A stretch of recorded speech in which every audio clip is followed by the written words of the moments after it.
Nolan's with us again today, and in our first episode we talked about maybe what kind of tractor you were going to be looking at, going to different dealers, what you needed to think about before you purchased a tractor.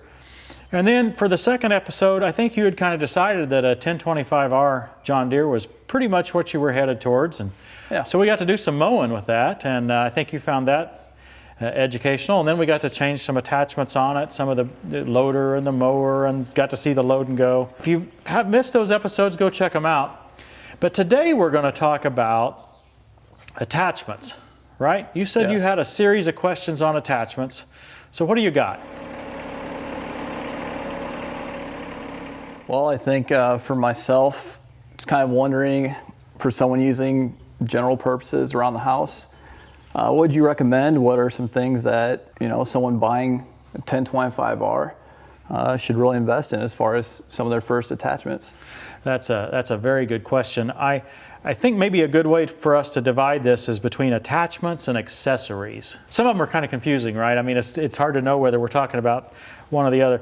But from an attachment standpoint, and I'm assuming that you've got the tractor and the loader and the mower deck already, right? So I don't consider those to be in question here. I actually don't think it makes a whole lot of sense to get a 1025R without a loader. Be interesting to hear if there's anybody watching this episode that's got a 1025R without a loader, and why did you choose that? I would typically go with an X700 or a zero turn if I didn't want to have a loader. But for me, assuming that I've got the tractor, the mower, the loader, my first add-on from an attachment standpoint would be pallet forks. You ever thought about pallet forks? No. Why would I need pallet forks? I'm glad you asked. And you'd say, well, I don't have a pallet on my property. Why do I need pallet forks? Well, I find that pallet forks are great for brush. They're great for some simplistic digging. You can actually only use one fork on and you can do some digging with it. You can carry lots of different things. Logs, you can set your forks out, you can set them in. And then once you get the concept of pallets and you begin to use some pallets, you can get pallets for free a lot of different places. You get started storing stuff on pallets, life just gets a lot easier. We've shown that a lot on our channel, where once we get everything organized, we're not quite there yet in our new shed, but we like to store things by category. Like we want to store our compound miter saw along with some of its accessories, some of the stands and and then anytime we want to do some woodwork, we'll bring all that down, work on that. We can put it back up on these shelves like you see behind. So for us, pallets become a way of life when we begin to think like that, right? But even without the pallets, we find the forks. Do you think you'd have any use for something like that? Yeah, maybe moving logs around and whatnot, or large, I guess, brush maybe. We have a lot of that at home also, or maybe use it for basic digging, like you said. I've seen that in a couple of your videos where you've used them to, pull out a couple smaller things. Yeah. My favorite, moving rocks around. Yeah, they're good at moving rocks. Yeah, big rocks. A lot of things that you can do with a grapple, much easier, quite frankly, you can still get by with forks. Oh, okay. So, you can't clamp down on them, but you can move them with forks. Now, maybe I'm jumping out of line here, but there is an attachment to a set of pallet forks to turn it into a grapple. It's called an grapple, and it clamps down on a set of forks, and it's $500 or so with our TTWT discount at agfolks.com. It does require the diverter valve, but with the diverter, a diverter is probably $700, $500 in for that. So $1,200 or so, you'll have something that can clamp like a grapple. It's not as good as a good dedicated grapple, but it can kind of get you there. But forks, even without that, I just think are probably the most valuable attachment for my front end loader. Probably use forks 90% of the time, and the bucket only 10% of the time. Okay. So that's something to think about. That's my number one attachment. My number two attachment, tiller. Tiller's what I'm interested in. I love the tiller. I think with a tiller, at least in our Midwestern soils, I mean, there may be places that a tiller is kind of useless because it may be too rocky or just entirely too hard to use. I understand that. In our soils, if you give me a tiller and my front end loader, I can make a lot of things happen. We have dug swales 6 or 8 inches deep with a tiller and the bucket on the loader. It's amazing what creativity and a tiller and a loader can accomplish. So yeah, I think that's very important. We have a lot of episodes on tillers talking about what features we like. We try not to necessarily force you into a brand. We don't say, hey, buy this one, this is the one to get. Rather, we try to say, here's some features that we like, right? Because there are several manufacturers that make tillers with those features. Just from what I observe here, it looks to me like you enjoy tilling. I do. I can see why you like doing this so much. I don't know what it is about tilling, but it's a fascinating job to me. Christy gets tired of, she says, why do you enjoy tilling so much? I don't know, it's just... You can just see what you did after you get done with it. It's very fulfilling. Yeah. Plus you're tearing up stuff. That's always fun. You're tearing up stuff, but you make it look better in the same pass. Absolutely. You can really feel the tiller working as you're doing it. That was neat. So those two attachments, tiller and forks, I think are useful for almost everybody, at least in a region that has softer soil like we have. And then I think some of the other attachments get a little more specific to people's uses. What kind of uses do you think you might, or needs do you have to solve? Mostly our needs are going to be moving around, mulch and whatnot, and then some tilling would be what we're going to be using those for. We also have some brush that we need to move around, but that's going to be mostly... Are you going to do a lot of wood cutting? I hope not, but I mean, it just depends on if we have a tree go down or something along those lines. Do you have a driveway to maintain? No, concrete driveway. Okay. So we're good on that. How about snow removal? If it would snow more, but like you said in your episodes, we just don't get snow around here that much anymore. Yeah, we need more snow. Well, maybe we don't. Depends who you talk to. If we got more snow, I think maybe a blade or something like that would be enough for what we do around here. You know, if we lived in more northern areas, I would think the snowblower would be good, but for what we've run into, at least in the past several years, I don't know that's something that okay. would be Well, I for think me. we might have an accessory item. Maybe we should shift into some accessories that we should talk about. Just accessories that make life easier, right? I mean, and sometimes they allow you to get by. Let's start with the heavy hitch tooth bar. I think this is one of the most effective accessories that I've ever dealt with, right? I mean, this totally transforms the bucket and the tractor into a digging machine. Now, the way this does that is that you've got a 53-inch solid cutting width without the tooth bar on there. And when you engage the soil, you're engaging all 53 inches in one time. Whereas when you have the teeth on, each one of these is about a 1/4 inch wide, right? So there's, what, 7 of these? So you've got 3.5 inches now that you're engaging into the ground. And by the time it begins to spread out and the whole bucket needs to go in there, you've already broken the soil. So it effectively concentrates your pushing power into 14 small surface areas. Yeah. So I find this to be an incredible value if you're going to do hardly any digging at all. It's easily removable, so any disadvantages that the tooth bar has, like it's not quite as easy to back drag or some other items, take it off. It's no big deal at all. So my next favorite accessory, I haven't even put on my bucket. That is the bolt-on hook. I've got the bolt-on hook for the top and this little shackle that turns out to be a backing plate for the bolt-on hook. Typically you put 2 bolt-on hooks on your machine, one on each side, even with this JDQA clip. This allows you to grab a big stump or something, set it in there, chain it from one side to the other. Now you might ask, well, if it's so important, why are they not installed? I'm lazy. That's the main answer. But the other answer is, once you have a set of pallet forks and grapple, these become less important. But this is a poor man's grapple and sometimes a poor man's pallet fork. Because let's say you want to pick up a washing machine and you don't have pallet fork. Without the tooth bar, you can slide the washing machine under one side here, run a rope around it, a strap around it, hook to your hooks, and you can get the job done. Yeah. So these are a cost-effective solution to get you around the pallet forks or to get you around a grapple. My next accessory, this is snow removal. I don't know if you've seen it on the channel or not, but it's called an edge tamer. Usually you put it right on each end like this, you tighten that down, and this will keep your bucket from digging in on your driveway. Pretty simple too. Yeah, and you put maybe 1, maybe 2, maybe 3 of them. You can put one in the middle, one on each end, or maybe just 2, one on each end if your driveway's good and flat. And this allows you to not dig in. It works really well. Now it leaves just a little bit of snow on your driveway. It won't be perfect. Yeah. But in our weather, that melts off, Yep. right? Sometimes same day. Yeah. I always say that I have to go out and remove the snow before it melts. But no, seriously, it doesn't melt, all the snow in the hardest of the winter. And so you have a 6-inch snowfall, you want to get most of that off. That last half inch we can allow in our conditions. A pair of these is about $100 with code TTWT, edgetamer.com. That can get you by without buying that blade or the blower, those more expensive things. And then maybe someday when you can afford it, you can upgrade your solution. So it's about getting more bang for your buck.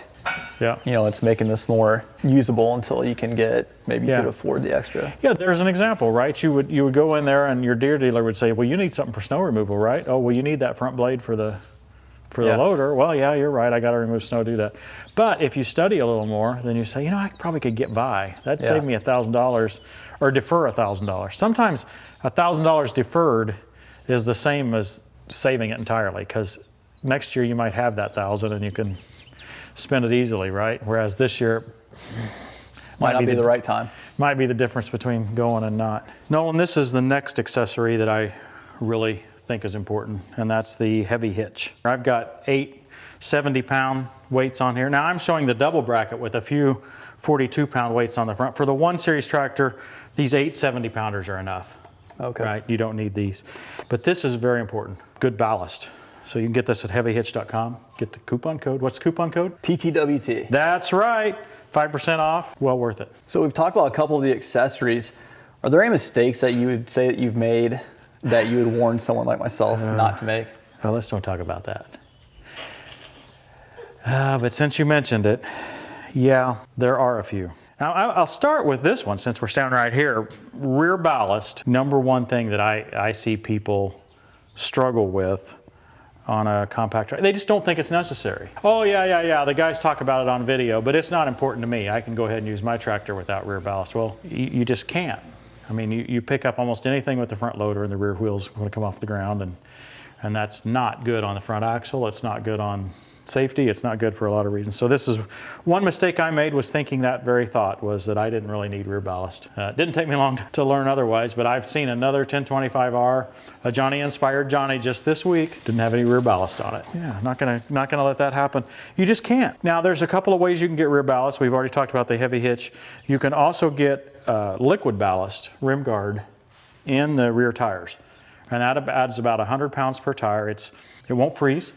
Okay. And it's non-toxic to anything. Like, so if we'd happen to have a flat tire or it spill out on the ground, your cats could eat it. I guess technically we could eat it, probably. It's beet juice. It stinks. I don't think we would want it.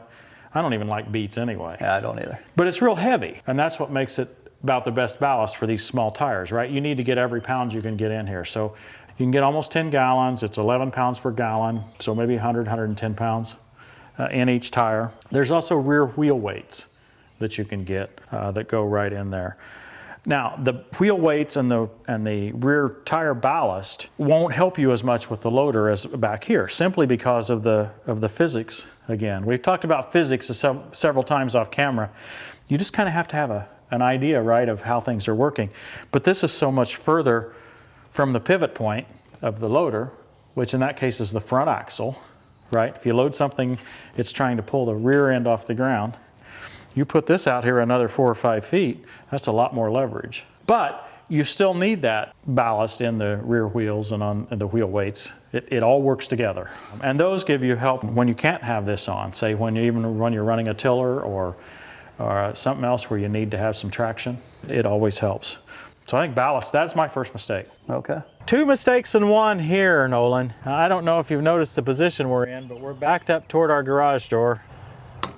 And this thing's pretty tall. When you're driving into your garage and you feel a thump and all of a sudden your front end starts to come up, the best solution there is to back up and hit it again a little harder. More power. More power. Yeah, that's exactly right. Yes, it's easy to run this ROPS into your garage door. Mistake number 2, take the ROPS off. That's not that hard, right? That is not a very good plan either. I actually took my ROPS off when I first got my tractor for that very reason, my first one. And I was always, I'm not going to have any trouble with it.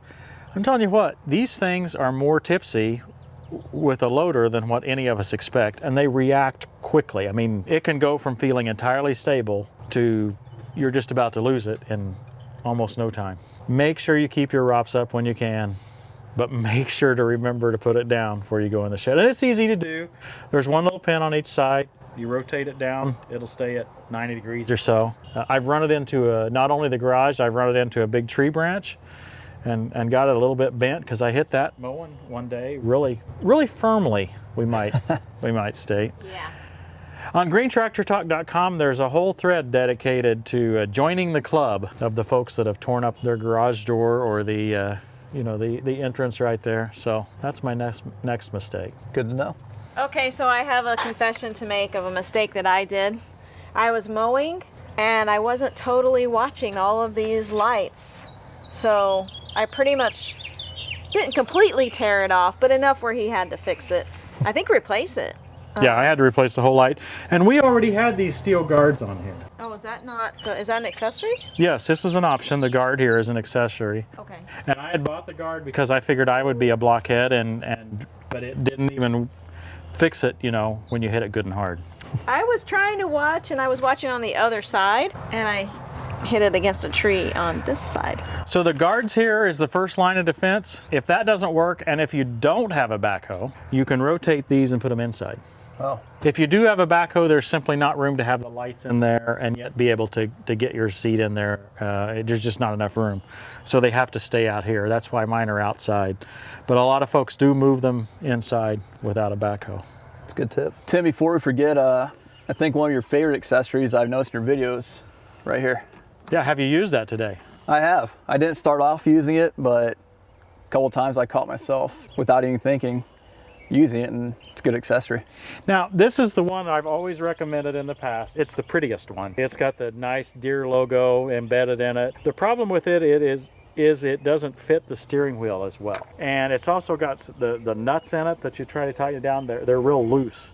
I probably need to change my recommendation on that to one that's a bit more universal. It'll fit the 2 Series as well as this one. And it's a little more utilitarian, but it's a little bit tougher, I think. So this one's pretty, but I don't know if it's quite as functional. But it works. It works great. Nolan, one more mistake that I made as a rookie was I left my mower deck on all the time. And I say all the time.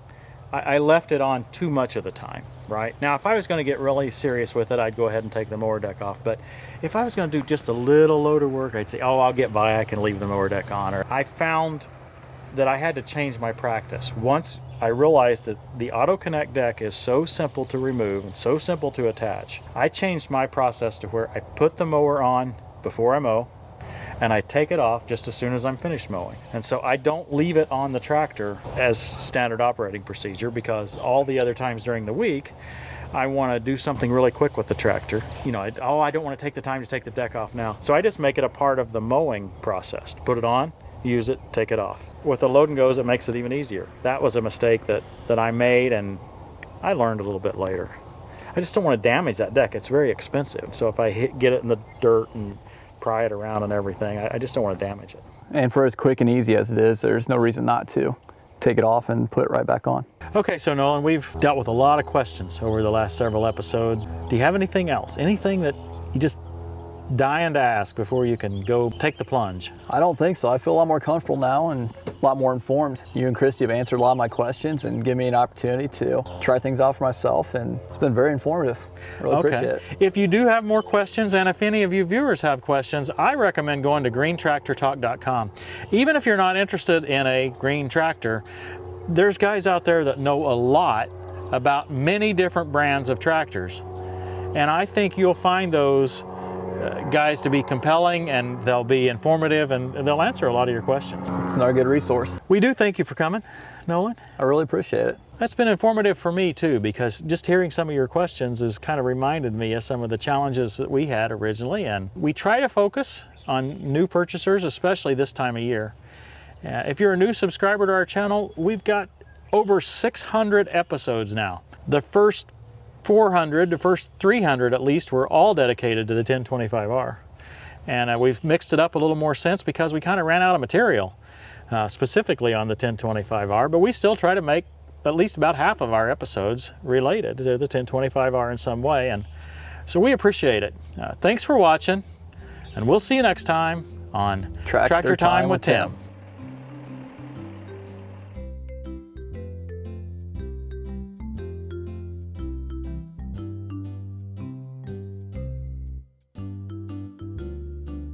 Mary, Martha,